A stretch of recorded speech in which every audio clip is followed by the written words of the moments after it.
Down, down, down, down, down. Are you ready for a good time? Well, you've tuned in to the Rang Show because there is no good time on SmackDown, but there's no good time, I guess, on NXT or Raw either. Hell, there's no good time in wrestling. It's 2024 and it absolutely sucks. Welcome back, guys, to Fog Wrestling, and we are here to review the second SmackDown of the year. It was the 12th of January edition, and we were in Lincoln, Nebraska, buddy.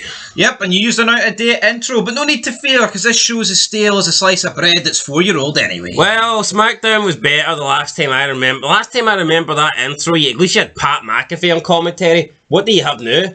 Some fucking annoying Irish guy. Oh, my name is Kevin Patrick. Corey, give me a pot of gold, fella. Leprechauns. Come on, that fucking shite.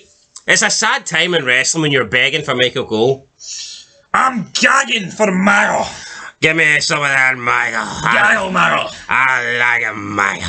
Gaggle. Anyway, Michael, we don't have him, but what we do have is Grayson Waller accompanying Austin Theory to take on Cameron Grimes. This one did not end too well. In fact, it ended pretty badly. It ended with Theory and Cameron Grimes landing on their head and the match just being called a no contest. So yeah. Hold on, I'm going to disagree with you there, comrade, because actually it was Grayson Waller against Cameron Grimes that kicked off the show, and then the Bloodline got involved, which resulted in the match getting a no contest. You've got it out of sync there. I'm the guy who knows what happens when I watch my Friday night SmackDown. Don't you worry about it. The Bloodline laid waste to Grayson Waller and Cameron Grimes. They get in the ring. Paul Heyman says, right, there's only one guy that matters, and it's the Tribal Chief. Then Nick Aldis stood on the apron and went, nah, the Fatal 4-Way match of the Rumble is official, and there's nothing you can do about changing it because I'm the authority figure and recently voted the greatest GM of all time. Well, I'm glad you knew that because I certainly did not. But yeah, Nick Aldis... You remember this? No. I remember that. I don't remember Cameron Grimes getting attacked. Well, he's a bum. His cowboy hat gets sent into Nebraska Rosette. But I do remember Paul Heyman... I mean, this segment was alright. Paul Heyman, I guess, trying to... It was alright. I didn't see it. It was alright, though. Paul Heyman trying to intimidate Nick Aldis a little bit, but Nick Aldis not having it. Nick Aldis reminding Paul Heyman that we're not equals here. I'm the boss. I'm the SmackDown GM. And he says the match is official. Well, he didn't say official. That's Adam Pearce's gimmick. But he said it's legit, okay? The match is happening and it's not going to change. And it's good to have a GM that is not actually afraid, someone that you believe can handle themselves physically. You never really got that with Adam Pearce. No, he's a little bitch. Adam Pearce was just a shitebag who bowed down to pretty much anybody. But at least Nick Aldis, you know that, alright, he's not going to end Roman Reigns' winning streak anytime soon, but this is a guy that can fight. And the British invasion? Well, this is a guy that can put some meat on the table. He's not the best. He's not the best GM though. Nowhere near. No, he's not. I mean, is he the best GM of the last 10 years? Of the 2020s? We'll give him that.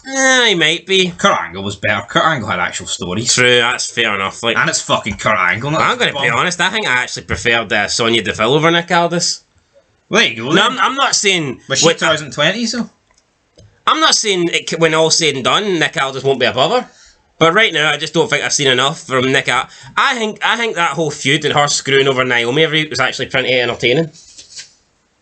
Ooh, yeah, it was, absolutely. But here, Nick Aldis is here to stay, and I like it. He's got a bit more in his locker rather than the robotic Adam Pearce. I can't believe that guy's been given so much fucking television. What I would say about Nick Aldis is that I'm actually surprised they didn't bring him in as a wrestler. I wonder if they intend to bring him in. Maybe he's taken a year out the ring for some reason, or has he got like a nagging injury, or did they just have nothing really for him as an in-ring performer right now, and they felt that if they brought him in as a GM, he could transition into a wrestler? I would be surprised if Nick Aldis never puts on the boots and puts on the trunks and has a run in WWE. He's not that old. No, I think he's like 40, Aye. Which is basically the same age as all the other main eventers. If they build him up as a GM, we get to know him. I'd honestly say that's a better way of just if he appeared and start wrestling. Yeah, maybe that's what'll happen. Maybe somebody will just push his buttons one day and he'll be like, right, fuck this. I want you, buddy. Exactly. But yeah, Mickey James didn't take his last name though, so how over can the guy really be? Oh, did she not know? No. I wouldn't have married her then. I don't know if she did, but you just call her Mickey James, so I'm going to assume she didn't. Or maybe that's just a wrestling name. Anyway, if Nick Aldis can't lay the law down in his own marriage, what can he do on SmackDown? Yeah, well, technically Stephanie McMahon did take Levesque's name, but kept her own. So maybe it's like I kept my name, but I've got a bit of yours. But McMahon's McMahon, I can keep that. James, that's pish. McMahon. James is a first name anyway, just get rid of it. Yeah, let's talk about Santos Escobar though. Here a wee vignette. Mowing lawns and... Well, no. First of all, we need to continue. Nick Aldis says that tonight the Bloodline are going to be in the main event, and he books the match, but Roman Reigns isn't there. I actually lied and said in the preview this was going to be the match. I fucking damn near called it spot on. The only difference is Roman Reigns wasn't there. So I got 5 out of the 6 participants in the main event correct. And we actually said there wouldn't be a handicap match, didn't we? Aye, well, I got that bit wrong, but why not Heyman? I know. He's the advisor, he's the wise man. He's the tribal chief. Can we not see him? Remember, he used to wear the tracksuit and wrestle? Well, say wrestle loosely. But flop a bit. I think we could have seen Paul. Imagine they called it the Big Show. Well, it's the Big Show. You want a big main event, Aldis? I'd rather Jamal.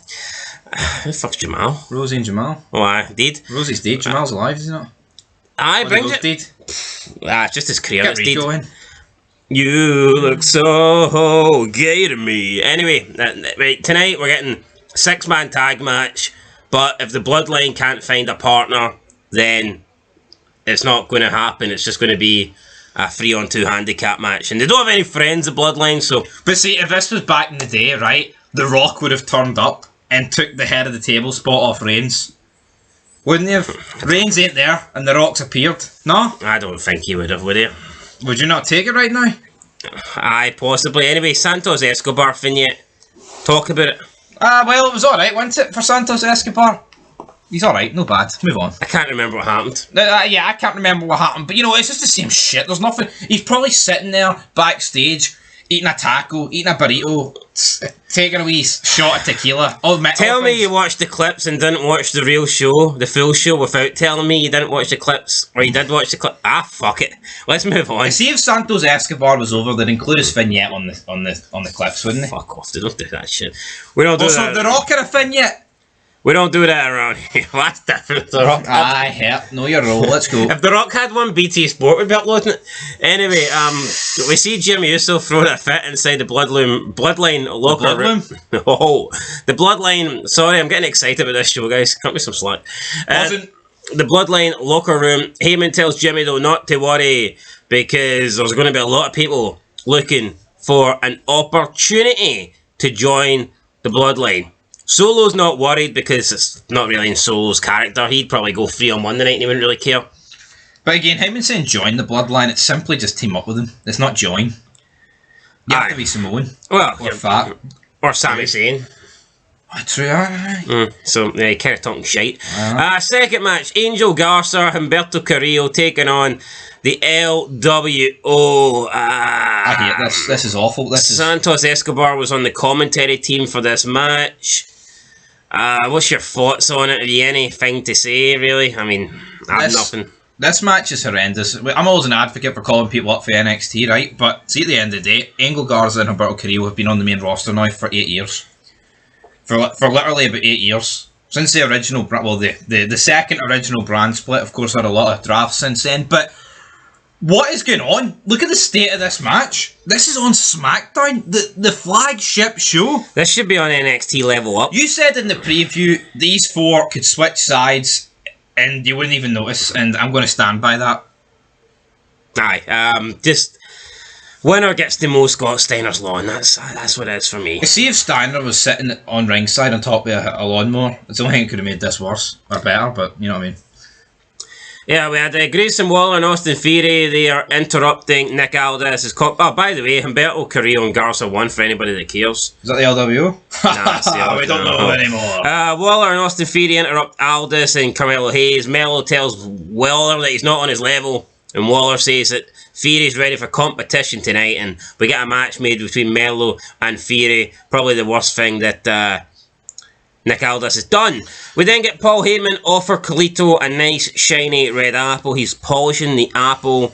He gives Carlito the apple. Carlito snatches the apple and he's like, thanks, but no thanks. Basically, he isn't interested. The only fight he's looking... He says Carlito's looking for a fight, but only with Santos Escobar. And then he snatches the apple and he walks off, and Paul Heyman is almost crying here. Paul Heyman goes, "Hey, a yes and the apple were part of the same deal." So Paul Heyman wants the apple back, but Carlito's just taking the apple. I mean, what would have happened back in the day is legit Carlito would have answered this question with the apple being spat in Paul Heyman's face, but unfortunately it's 2024 and we can't do that now. I don't know, that's considered what, edgy or unhygienic or making fun of COVID. I don't get it. Triple H can't do the water thing. It's embarrassing. It's fucking gay. That's what it is. Back in the day, a lot of people would have, as weird as it sounds, probably would have liked to have Triple H spit on them. Or the apple segments on them. The apple half segments, I'm not too sure. But you know what? I didn't actually see this segment, but I heard it in my head 4 times, and it sounded good. It was alright, actually. It was decent. It was alright, but I just think it's crazy that Carlito can't spit the apple anymore. No. He can just take bites at it, and he has to swallow. Well, he had the t-shirt saying, "Do you spit or swallow?" So I guess we know that Carlito's now a swallower. Used to be a spitter, now he swallows. Pretty sure it's a John Cena rap in there. Anyway, we get a video recap of Kevin Owens punching Logan Paul in the face. And we then get a promo, a wee segment with Logan Paul saying that Owens can turn up at the Rumble, but his cast cannot. And then he calls him a... Cheater, pumpkin eater. Yeah, what the fuck is this? See if he said like cheater, fast food eater. I can get that. Because pumpkin's healthy. Yeah. So, and Kevin Owens isn't a healthy guy. And if he said fast food, it wouldn't have made it much better, but it would have made it better. And I'm pretty sure pumpkin qualifies as part of your 5 a day. Owens doesn't know what 5 is. Well, 5 cheeseburgers, but I didn't really, I thought it was a pretty poor promo. Logan Paul sporting a black eye. Yeah, I mean, whatever. Fucking... It's so unrealistic though. Like they've got to distance themselves for Owens giving him a black eye because Logan Paul's the fucking boxer. Logan Paul's the guy that's went rounds with Mayweather. Yes, if Mayweather fucking helped him through it or whatever. Could Kevin Owens last in a fight with Mayweather, even with him being helped? I don't think Kevin Owens could go 3 minutes without gassing it. No, but why are they going down the route of, oh look, Kevin Owens got the upper hand because he punched him in the face with the cast? They should be distancing punches to the head in this feud. Aye, because if we're talking about punches, only one guy's going to win. Yeah. I just don't get it. We can't really give Kevin Owens a power... No, this is like Evander Holyfield and Matt Hardy back Saturday night's main event. Matt Hardy punches him like, oh, he gave Holyfield the man a bloody black eye. And Holyfield's running around, oh, I need to avoid that punch of Matt Hardy. I want a fair fight at Saturday night's main event. Fuck off, that wouldn't happen. See me with Tyson? See if Austin gave Tyson a black eye. Would they fucking pretend it? That Mike Tyson wants a fair fight against Austin. No, he would have bit his fucking baldy ears off. I mean, Tyson would have just been like, it's a lucky punch, next time we get in the ring I'm going to fucking kill you. Yep. It would have been simple as that, but now we're having Logan Paul actually being afraid here of Kevin Owens' punching ability, and he's not got anything. He's just a fat fuck. Anyway, move on. Anyway, let's move on. We have Butch. We have Butch having a conversation with Tyler Bate. They're talking about British strong style, which is... and they also talk about the Brawling Brutes. Tyler says that Butch needs to look back at what Triple H told him in Blackpool. I have no idea what that was. And that there was a slight tease that Butch may go back to his Pete Dunne moniker. So... are we seeing the end of Butch and are we seeing the beginning of Pete Dunne? Pete Dunne never interested me. Pete Dunne never done anything for me. I don't want to see Pete Dunne back. I'm not saying Butch is great, but the fact that at least when you think of Butch, you think of his representation and you think of his like his cooperation with Sheamus. And when I think Butch, I think Sheamus. When I think Pete Dunne, I just think indie British bum. This may sound pretty extreme, but do you not think when it comes to creating any sort of stars, the UK and Ireland has done an incredibly shit job in the ratio? Hey, we're doing a shit job of this with you. We can barely speak English. No, but you see, if you look at America and Canada, yes, there's a lot of jobbers, but if you look at how many stars they've created, look at the UK and Ireland, man. They've created fucking hee-haw. I'll go as far as saying they haven't created one legitimate star. And that's not me saying that there's not people from the UK or Ireland that I enjoy or that I like, because I do. See William Regal, I think the guy's fucking fantastic, but I'm not going to sit here and say he's a major star. I'm not going to sit here and say that the guy drew lots of money or he changed anything I'm not going to say that, right? I think William Regal was great, and I wish he'd have got pushed into a bigger spot. I wish he was a main eventer, but was he a major star? He wasn't. I don't think the UK or Ireland have created any major British stars. Bulldog, mid-carder, the reality of it. You know, just Drew McIntyre, Sheamus, these guys, yes, have had world title reigns, but they're just nowhere near it. I mean, people can talk about Piper, right, even though he's probably more Canadian, if we're being honest. I don't see Piper, right, he's not, to me, he's not your main event. Yes, he was in the main event, right? But even in WCW, he looked out of place when he was in matches with, like, Hogan in the main event. He did. Yeah, the UK... Piper's an upper mid-carder for me. I'll tell you this right now, right? For me, the UK has never created a major star, and Pete Dunne's certainly ain't going to be the next one, or the first one, so let's just end it at that. Pete Dunne fucking sucks. My point is, so I think the ratio for, like, stars created it's horrendous. If you look at in the recent decade, like what Triple H has done with the UK and all, you know, buying all the companies, etc., the territories. And what's he got for it? Just a bunch of fucking jobbers. Oh, look, we've aligned ourselves with IWC. Oh, we've bought this company in Newcastle. Oh, you know, we're bringing the NXT UK. You know, we're bringing the British talent. Then they want NXT Europe, and what have we got? Nada. Stop going to Britain. I'd honestly say Britain's impact in wrestling's probably the worst thing they've ever did across its history. Britain's invented a lot of shit, done a lot of shit, right? But see, wrestling, fucking stay away from it. It's almost like wrestling should just be a North America privilege. At least Mexico's created more stars than the UK. The best thing about the UK is probably like the crowds, because they're starved of, like, only in recent years you're coming to Europe and the UK. But even then, it's all full of fucking marks, specky wee bastards. And that's the people that 10 years down the line or whatever. Oh, well, I say that's everyone in the crowd's young. They're already old fucking bums that don't do anything with their lives. But a lot of these people that are on NXT, like Gunther, he's just a fucking nerd that was a fan. Burying Ultimate Warrior. Oh, this is the dark ages for the Intercontinental Championship. I can't even stand. I don't even like Ultimate Warrior. I think the guy was overrated as fuck. But he's a million times better than Gunther. I mean, Gunther wishes he could get a 1/10 for the reaction that Ultimate Warrior could get. See, like, how many people were capable of going to WrestleMania and beating Hulk Hogan in the main event? Not many. Him and The Rock. I tell you what, fucking Gunther's no beating Hulk Hogan. No. No, but you understand what kind of privilege that was? Ultimate Warrior. No, but can you understand how over and how much faith McMahon had in Ultimate Warrior for him to go to Mania and beat Hogan? No, exactly, but you've got... In a time where Hogan just didn't lose? Yeah, but also, like, Ultimate Warriors, he's worldwide known. See the gifs of him hyping up in the ropes and running out? Everybody uses that. I've never seen a gif of Gunther. No. I've never seen anything mainstream or anything that's... What do you call it when something goes viral on Twitter or some shit like that, or popular? Aye, I know what you mean. You know, I've just never seen anything... The big word that's eluding us there. Aye. But even you'll see like entertainment posts, right, or sports posts where people might use a gif of the Ultimate Warrior to describe their feelings. You'll never see anyone outside of wrestling bring up Gunther. Gunther. There's no pop culture with wrestling anymore. It's all dead. It's all like, and just like incorporate it into like the one little wrestling bubble. There's no reach with wrestling, right? See if you're in wrestling now, it's like a wrestling only thing. Look at back in the day, man. Fuck me, the wrestlers were branching out into everything. Exactly, but let's move on. I think we've spent a lot on the history of British wrestling and Gunther and all these freak show bastards. I'm just saying, I don't think going to Pete Dunne's going to do Butch any favours. Of course it's not.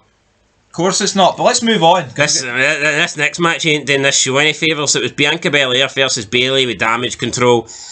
Bayley seemed to want Damage Control to attack Belair, but they didn't do anything. They left it so it was completely fair, 1-on-1.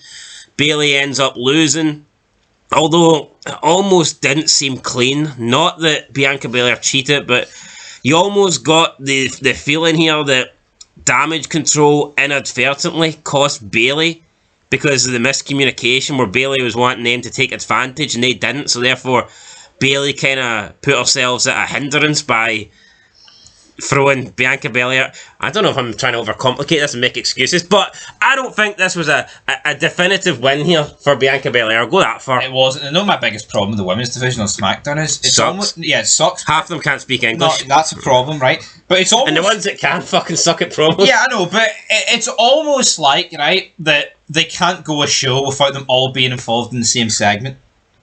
Like they're always just crammed in, aren't they?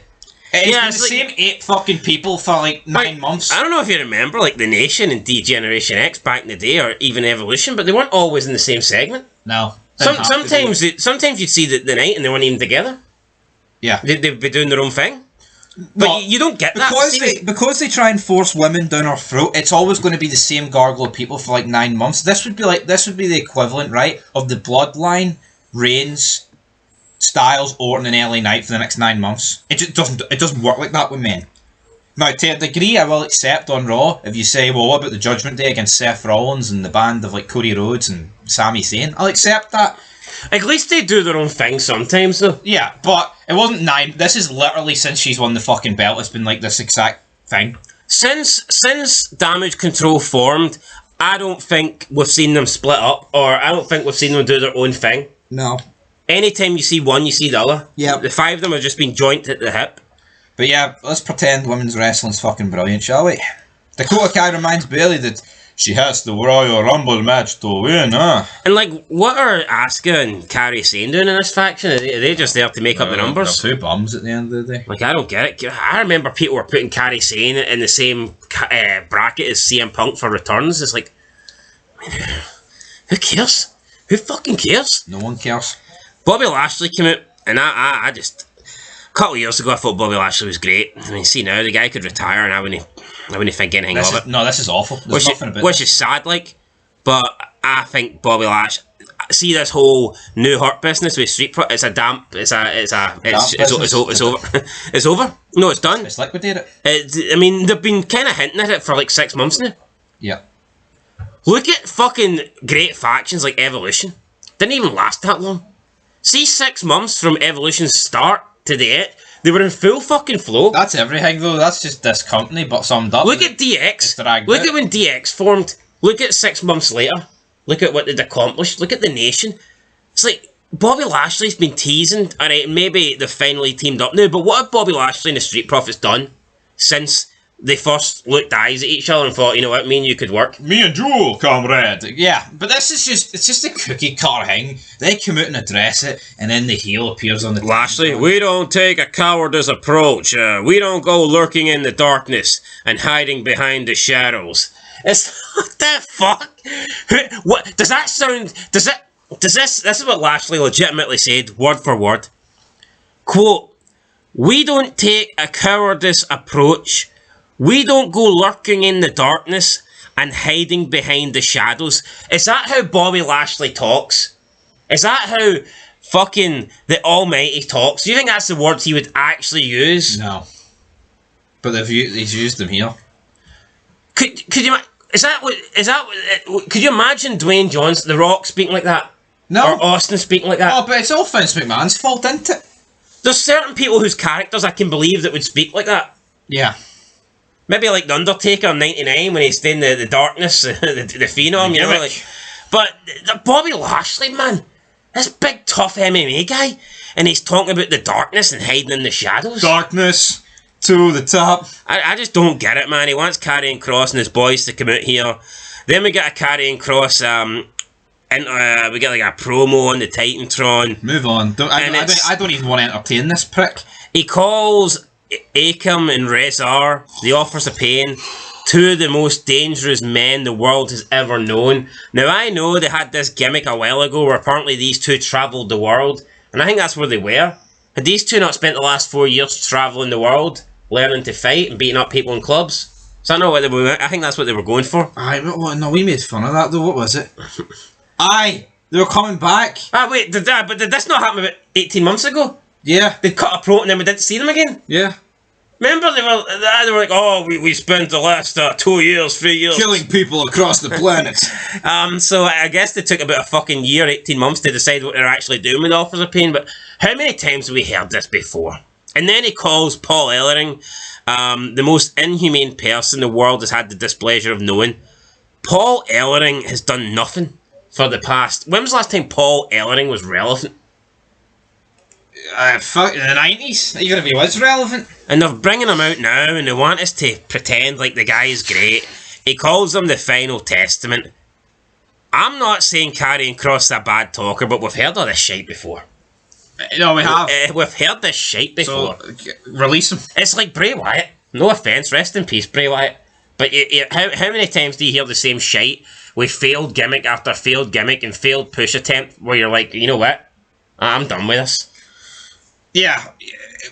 I just can't stand the guy whipping out the scales at fucking time and your time. No, your time's running out. Talk. No, see with Vince McMahon at the helm, these bums wouldn't be getting brought back for chance number 10. Look how many times they fucking fail. No, it's incredible how much hate Mahal gets, and yeah, let's forget about he's been getting a bit of love recently, right? Jinder Mahal gets bashed for each time he gets What is Mahal? What the fuck's this guy done? What has Mahal actually done that was wrong? Is it because he's a different shade? No, what? His world title run was alright. No. I seen someone say, "Oh, Mahal's the reasons why the millions tuned out." The fucking millions tuned out years ago. The millions have been gone since fucking CM Punk won the title, for God's sake. It wasn't long after that, the 3 million... Let's be real, man, right? See, even Cena kind of started dwindling down. See, when Cena wasn't there week in, week out as the champion, that's when you started dropping under 3 million and you didn't go back above it. The ratings have been down. The ratings have been under 3 million for over a decade now. No, let's not blame fucking Mahal. Anyway, let's move on for this segment. Don't hinder the gender. Pretty Deadly offered their services to Paul Heyman for tonight's main event. Heyman tells the boys that the match is a 6-man tag. He only needs one more competitor. But at the same time, they have personal issues to attend to. So, Paul Heyman wanted one. Pretty Deadly come as a duo. Didn't really work out here. Don't know if Heyman really wanted these guys, but... How bad would that have looked for them? The Bloodline teaming up with them? I mean, come on. We have Carmelo Hayes vignette. Bobby Lashley gets an offer for Paul Heyman. He rejects. He says the only time he wants to be in the ring with the Bloodline is when he's standing across the ring from Roman Reigns. So, Bobby Lashley here hints at a possible opportunity of getting a title shot. I mean, has Bobby Lashley not been wanting a shot at a world title ever since he got put on SmackDown? And what's he doing? He's come... And that's about 2 years now, and the guy's not even got a sniffy of a world title shot. He's not cleared to wrestle, but then he wrestled in that tournament. I don't know what they're doing with him. Like, he's not got many years left. No, but like, what's Bobby Lashley actually done since he's been on SmackDown? Nada. Nothing. It's almost like they've moved him into the MVP role. I'm talking of MVP, where's he? I don't know. I'm not going to say it would be better if Roman Reigns was there, because you look at Raw and, I mean, Seth Rollins he's wasted like 8 months in feuds with Balor, Nakamura, and just recently Drew McIntyre. Like, I remember back in the day, it used to be like a one and done. Sometimes a feud would go 2 pay-per-views. That was it. But now, I mean, they can literally drag out a feud for 4 months easily. Yep. And I just don't know why Bobby Lashley's not got a shot yet. Surely it must be Bobby Lashley's opportunity. Why have we not had Lashley versus Reigns? Well, because Reigns doesn't... He's beat everyone else. Like, why not? Like, Reigns doesn't want to work Tuesdays. That's pretty much why. Anyway, up next, Carmelo Hayes, Austin Theory. If you want to hear our thoughts on this, we uploaded a video of the incident where both men kind of land on their heads. Now, we don't think the match should have been stopped, or at least we think the referee should have waited a little bit longer to see if both men could continue. Don't want anybody hurt, but at the same time, I do think throwing up the X and stopping matches, it looks amateurish. It does. It does, and we've seen it quite a few times now. Cora Jade also got injured at a house show. It looks like she's going to be out for a long period of time, so video coming on that later on, but I think the look at back in the day, man, the wrestlers actually wanted to go out in their shields. The wrestlers would have been pissed off if the match was legitimately stopped. Yeah, but now it's like, oh yeah. What's that? Broken fingernail? Oh, I gotta put up the X. So yeah, this ended in a no contest. Look, glad both men don't have serious injuries or whatnot, but I mean, it's just a bad look. For me, you should always try and have the match be finished, and then if someone can't finish it, stop the match, but just, I don't know, he stopped it way too quick for me. Caden Carter and Caden Chance, or Katana Chance, or who gives a fuck what their names are.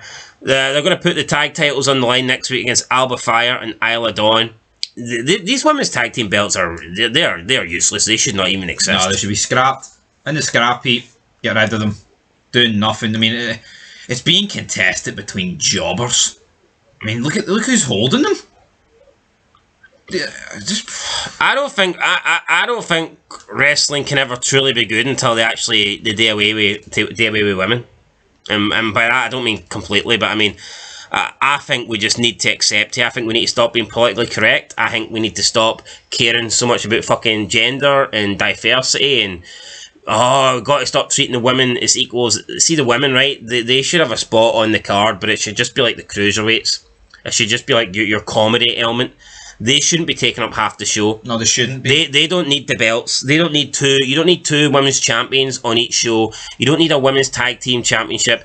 If you want to have a women's tag team championship, then for the fucking love of God, take away one of the women's world titles and then just have one show that has a single women's champ and then have the other show that has women's tag teams. At least do that. There's no need for... And then you hear talking all the time about how they want a women's intercontinental championship, and now they've got women's Money in the Bank, they've got women's Elimination Chamber, women's Raw. It's fucking too much. The women suck. The women fucking suck. The only thing I will say, I don't think it can get much worse though. It's pretty much 50-50 as it is. I tell you what, Tony Khan's... That's the only thing he does right. He does like one women's match at a show. Yeah. And it's almost like he feels he has to. I mean, he's pretty much came out and said he doesn't care about women's wrestling. It's fucking true. Why can't we just admit it? Women's wrestling isn't as good as men's wrestling. It's never drawn. It's like Dax Harwood claiming tag team wrestling's the biggest draw. No, it's not. Tag team There's a reason why Vince... Since the name tag teams for 30 years There's a reason why McMahon was never keen and never big on tag team wrestling. Because he knew it didn't draw. And it just doesn't. No. It just fuck... Now, that doesn't mean there's no place for tag teams in wrestling. Of course there is. But for me... Like, tag team matches draw. Tag team wrestling doesn't.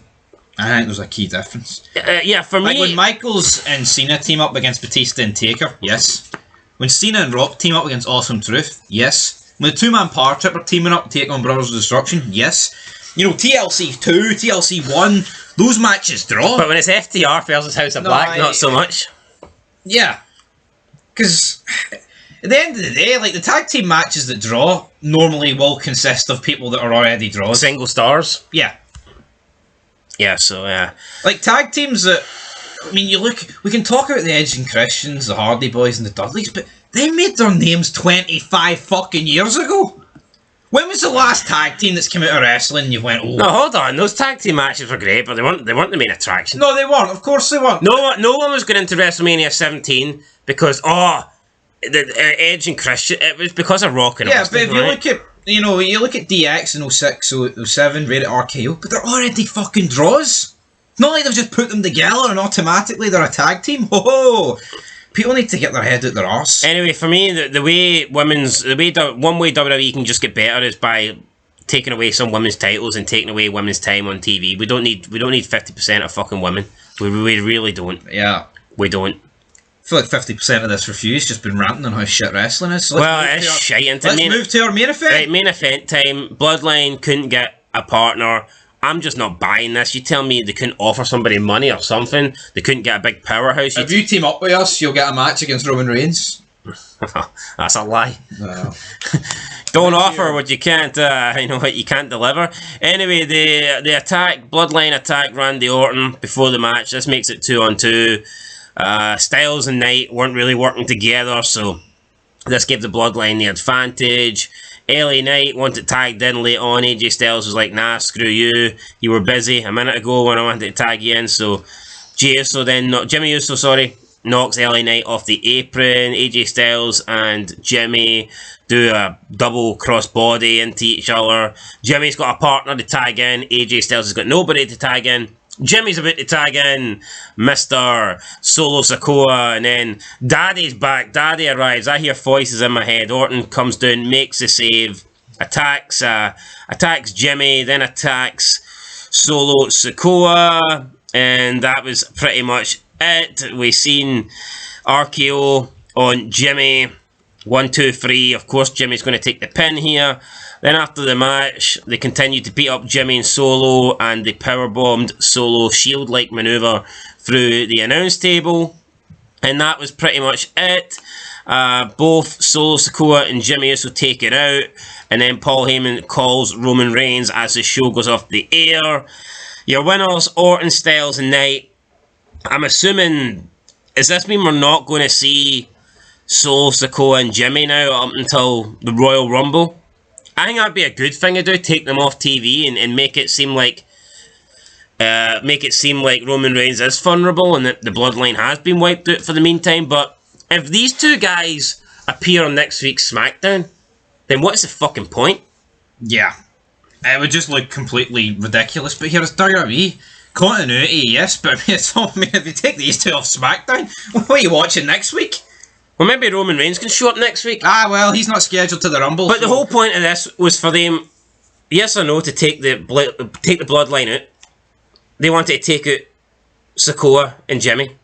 Aye. Was that not the point of the beatdown? Yeah, but we know what's going to happen. They'll come back at the Rumble and help. Dun, dun, dun, dun, dun, dun, that prick win. We need The Rock. We do need The Rock. Anyway, guys, that was the end of the show. SmackDown didn't really do much for me this week. Don't get me wrong, right? I actually think the main event stuff's alright. You know, you've got your... I mean, in terms of how good it can be in this day and age, I think the 6 guys, I know Roman wasn't there, I think it's probably as good as you can get on SmackDown. I mean, yeah, you could throw The Rock in later, a couple of months' time, Punk, etc. But here... everything else is fucking good. It's the same 8 women. You've got jobber Mexicans. You've got Logan Paul making... Arriba! You've got Logan Paul making kindergarten jokes. You fucking Owens. Why would Owens, right? Why is Owens defeating Carmelo Hayes in that final? Or that other guy? No, he beat him in the semi. Who did he beat in the final? No, he beat that... Santos Escobar. Why is he beating those two back? Owens has been on the main roster for 9 fucking years. Why not give it to 2 guys that are fresh? These same fuckers that cried wolf, John Cena won't put us over, and then all these people, fucking why would they put people over? What's the sense of Owens winning? And John Cena's got a reason not to put people over. He's the fucking biggest star in the company. When John Cena loses, his value drops. Kevin Owens has no value there. Carmelo Hayes is a fucking tweener. There's no reason why he can't take on Logan Paul. Establishes him straight away. Rumble match against Paul, and there's no reason why he can't win. Owens is a fat fucking bum with a bowling ball as a stomach. Fuck him. I'm giving this show a 1. That sounded like a strike for you. Anyway, I thought it was a wee bit better than a 1. I'm giving that 3 out of 10, so therefore, that is 2 out of 10. There you go. It's the same pish every week. I can't give it any more than a 1. Well, I actually liked the opening segment, and I liked the main event, and I liked the whole Carlito Paul Heyman thing, so there's a couple of things that I did like. What I didn't like, of course, was just too many Mexicans. And I don't care about any of them. I don't mind if it's Rey Mysterio and Dominic and Eddie. Or even Chavo. There's too many jobbers. Or Hector. Aye. Or Chavo Senior.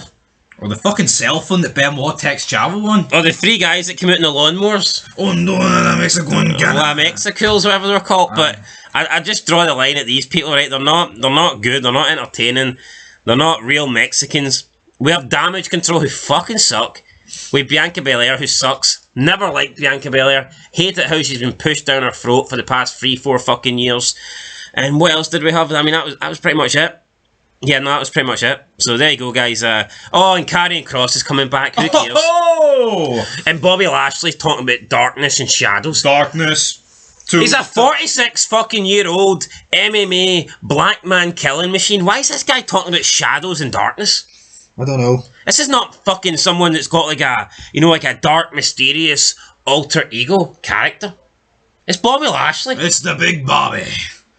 Should we talk about how he's going to fucking snap someone like a pretzel? Right, let's 2 out of 10. 2 out of 10. For current wrestling, TNA, Hard to Kill up next. Oh, hard to kill. You can't kill it, buddy. 39 minutes. Kill me now. Till next time. Peace.